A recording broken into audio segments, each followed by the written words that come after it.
Indonesia di LCS, TNI tegaskan tak memihak ke China dan Amerika.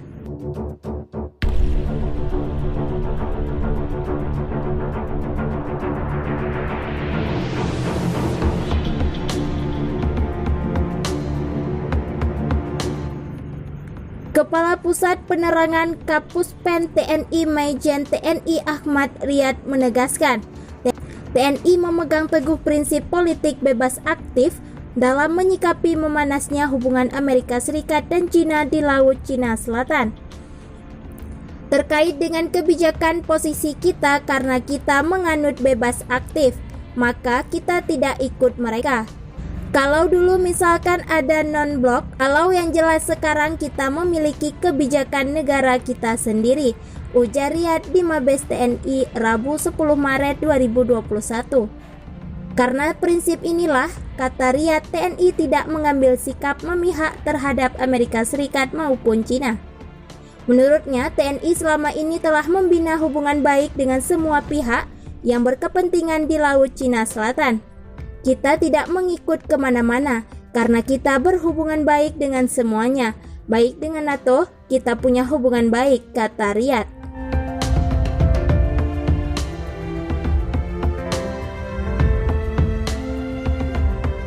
Riyad menjelaskan pertemanan baik TNI dengan semua pihak dapat terlihat dari keberadaan alat utama sistem persenjataan atau alutsista yang dimiliki TNI.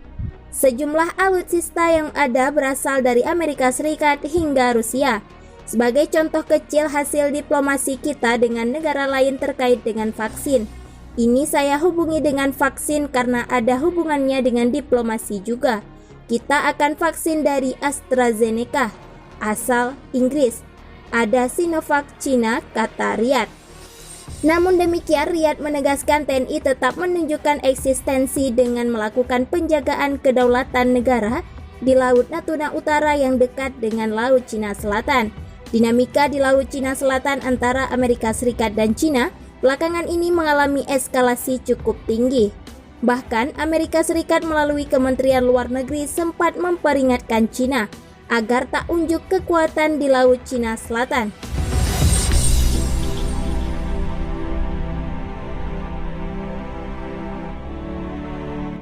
Washington mengaku sangat menyoroti aturan baru, di mana para penjaga pantai negeri Panda bisa menodongkan senjata ke kapal asing yang dianggap melanggar kedaulatan. 3 alasan utama China di Laut Cina Selatan.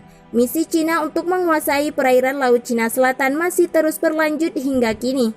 China sendiri sudah mengklaim hampir seluruh wilayah LCS, yakni sekitar 90% yang meliputi area seluas sekitar 3,5 juta kilometer persegi atau 1,4 juta mil persegi dengan konsep 9 garis putus-putus atau non-dashed line.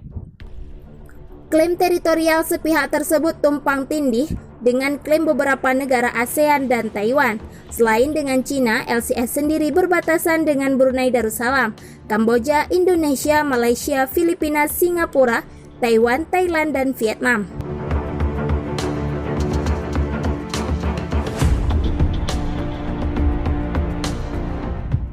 Menurut seorang ahli asal Jepang, ada 3 alasan utama mengapa China mencoba menguasai LCS.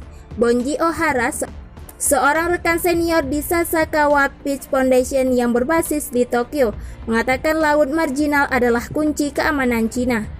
Pertama, LCS penting untuk patroli strategis SSBN atau kapal selam rudal balistik nuklir China yang perlu memasuki Samudra Pasifik Barat untuk pencegahan nuklirnya terhadap Amerika Serikat, kata Ohara, dikutip dari Anadolu Agency pada Kamis 11 Maret 2021.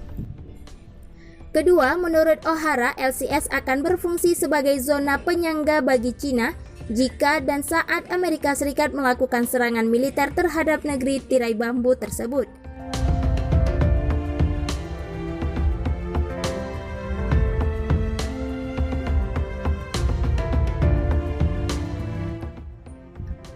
Dua militer teratas dunia secara teratur saling menuduh terlibat dalam tindakan destabilisasi di Laut Cina Selatan, terutama di Selat Taiwan. Cina biasanya menyebut sikap Amerika Serikat di LCS sebagai ancaman terhadap kedaulatannya. Selain itu, lanjut O'Hara, transportasi laut Cina membutuhkan jalur laut. Perairan LCS menyumbang setidaknya sepertiga dari perdagangan maritim global, sementara cadangan minyak dan gas alam yang sangat besar dikatakan berada di bawah dasar laut. Itu juga merupakan tempat penangkapan ikan yang penting untuk ketahanan pangan.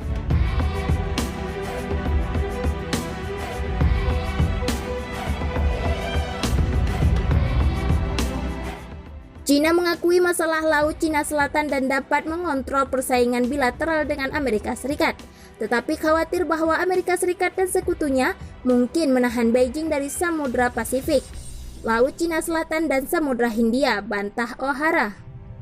Untuk melawan pengaruh Cina yang meluas di kawasan Asia Pasifik, Amerika Serikat juga telah mempertemukan Australia, Jepang, India di bawah Dialog Keamanan Segi Empat, sebuah forum strategis informal untuk pertukaran informasi dan latihan militer antar anggota.